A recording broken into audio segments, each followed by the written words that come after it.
Hey, let me ask you something. What kind of courage does it take to walk into a room where no one looks like you? No one even expects you to be walking into this room, and no one believes that you even belong in this room. Hmm. Now, imagine doing this in 1860. Imagine being a woman, and not just a woman, but an African American woman pursuing medicine. Yeah, today we're talking about Dr. Rebecca Lee Crumpler, the first African American woman physician in the United States.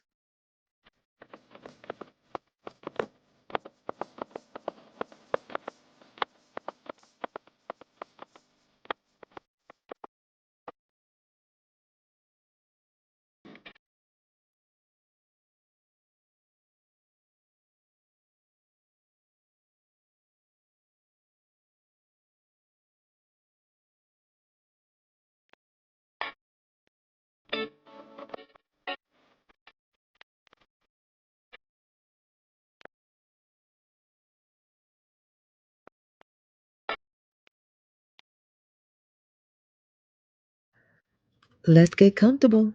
Take out your notepad because it's time to meet Dr. Rebecca Lee Crumpler. Dr. Crumpler was born Rebecca Davis on February 8th, 1831, in Delaware to Matilda Weber and Absalom Davis. She was raised in Pennsylvania by her aunt. To help shape the early perspective of Dr. Crumpler's career path, I want to go ahead and share this reflection written by Dr. Crumpler herself in her book that she will write in 1883. A book of medical discourses. She said, having been reared by a kind aunt in Pennsylvania, whose usefulness with the sick was continually sought, I early conceived a liking for and sought every opportunity to be in a position to relieve the sufferings of others. In 1852, Rebecca was still known as Rebecca Davis, her maiden name. She moves to Massachusetts to pursue her nursing career. On April 19th, 1852, Rebecca weds Mr. Wyatt Lee, a laborer. Rebecca continues to work as a nurse with different doctors who take serious notice of her skills.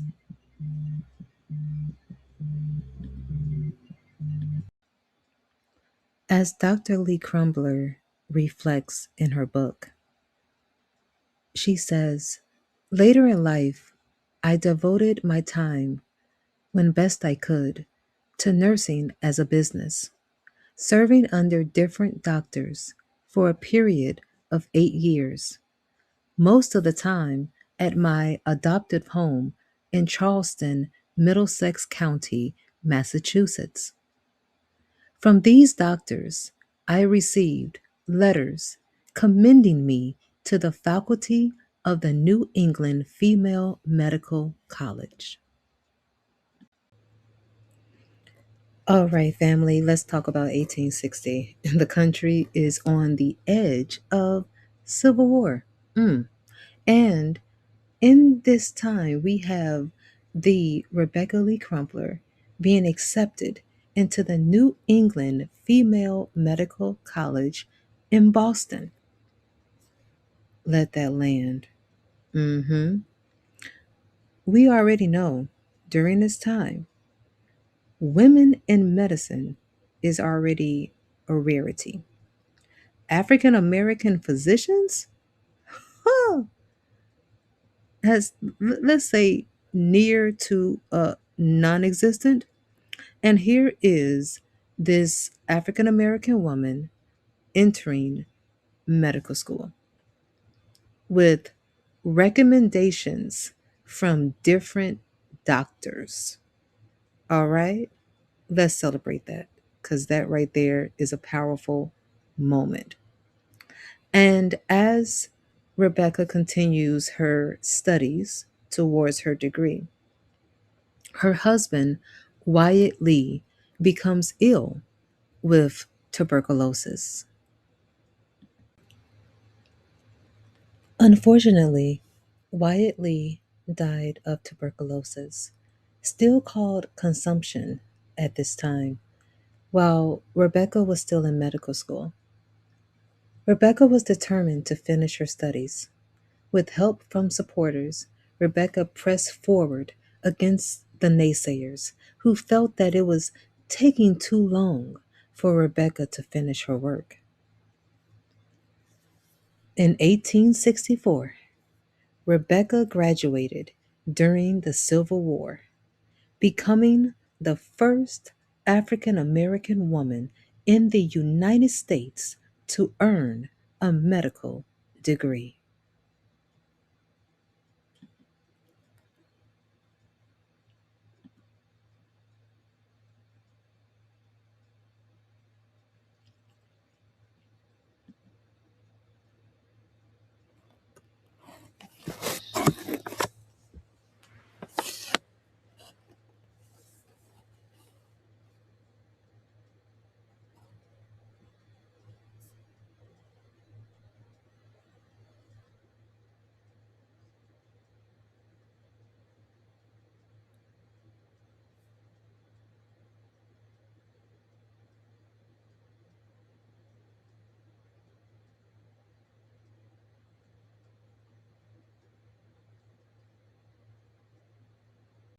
In 1865, Rebecca married for the second time, this time to Mr. Arthur Crumpler, a formerly enslaved man. After the war, the Crumplers moved to Richmond, Virginia, where Rebecca worked with the Freedmen's Bureau. In 1865, Rebecca married for the second time, this time to Mr. Arthur Crumpler, a formerly enslaved man. After the war, the Crumplers moved to Richmond, Virginia, where Rebecca worked with the Freedmen's Bureau. Caring for newly freed African American men, women, and children who had little to no access to health care. In her book, Dr. Rebecca Crumpler recounts the last quarter of the year 1866, I was enabled to have access each day to a very large number of the indigent and others of different classes in a population of over 30,000 colored.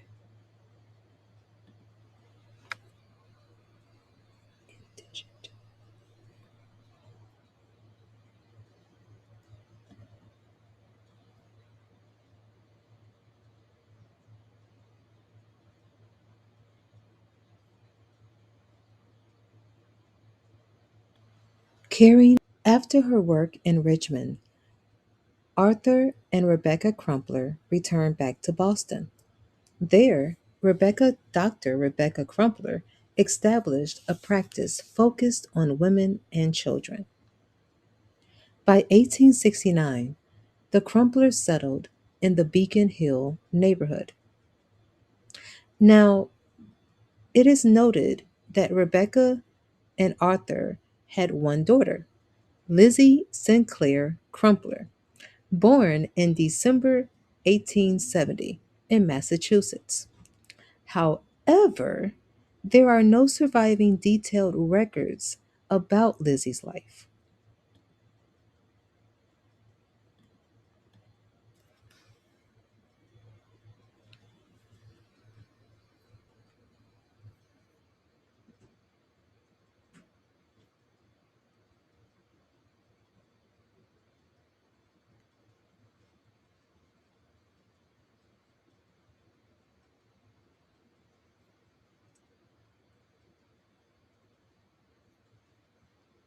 After her work in Richmond, Arthur and Rebecca Crumpler returned back to Boston. There, Dr. Rebecca Crumpler established a practice focused on women and children.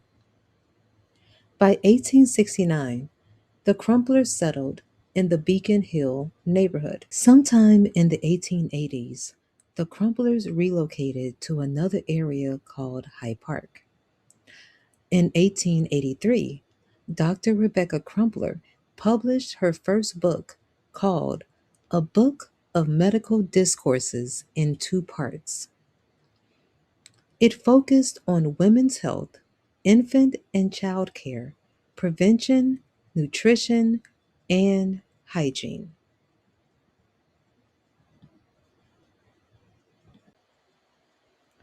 Dr. Rebecca Crumpler specifically wrote this book for mothers, nurses, and all who may desire to mitigate the afflictions of the human race. Her book is one of the earliest known medical publications written by an African American physician in United States history. The first part of her book focuses on treating the cause, prevention, and cure of infantile bowel complaints from birth to the close of the teething period or after the fifth year.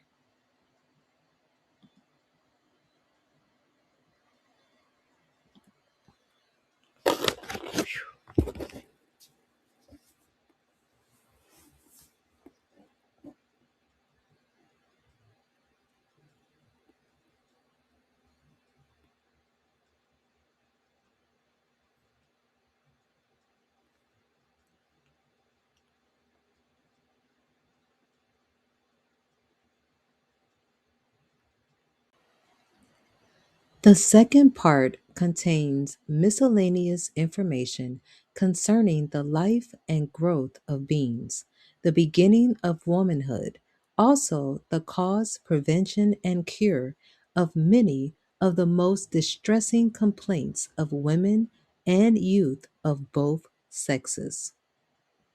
Dr. Rebecca Crumpler passed away in 1895 in Massachusetts, survived by her husband, Arthur Crumpler. Dr. Crumpler was buried in Fairview Cemetery in Hyde Park, Massachusetts. For decades, her burial site had no headstone marking her grave. In July of 2020, a headstone was installed through community fundraising efforts.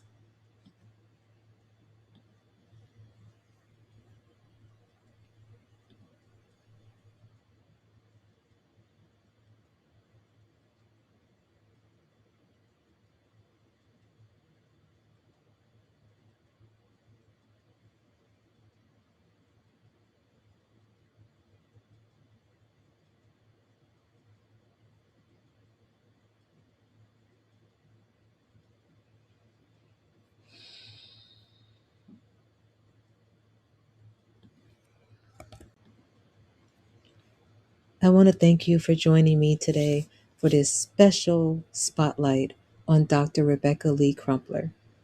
Her story reminds us that sometimes history is written quietly through service, through perseverance, and a deep commitment to helping others, even when the road is difficult. Dr. Crumpler saw suffering and she chose to answer it with compassion, knowledge, and determination. I found it very important to spotlight her today because for many decades, that credit was awarded to Dr. Rebecca Cole, another African American woman who received her medical degree. And I believe hers came from the first historically black medical school in the United States, um, Howard University College of Medicine, if I'm not mistaken, but that college didn't open until 1868. And Dr. Rebecca Lee Crumpler is honestly the first trailblazer when it comes to that. And I definitely wanted to take time to recognize her, celebrate her, and I hope you found today's episode insightful or learned something new. And I love to hear from you. So definitely share your thoughts in the comments. As always, I truly appreciate you spending this time with me. I'm Millicent Miracle, and here on More Than Skin Deep, we continue to explore the known and the often unknown stories that shape not only our history, but our wellness. Until next time. That's all for this episode of More Than Skin Deep.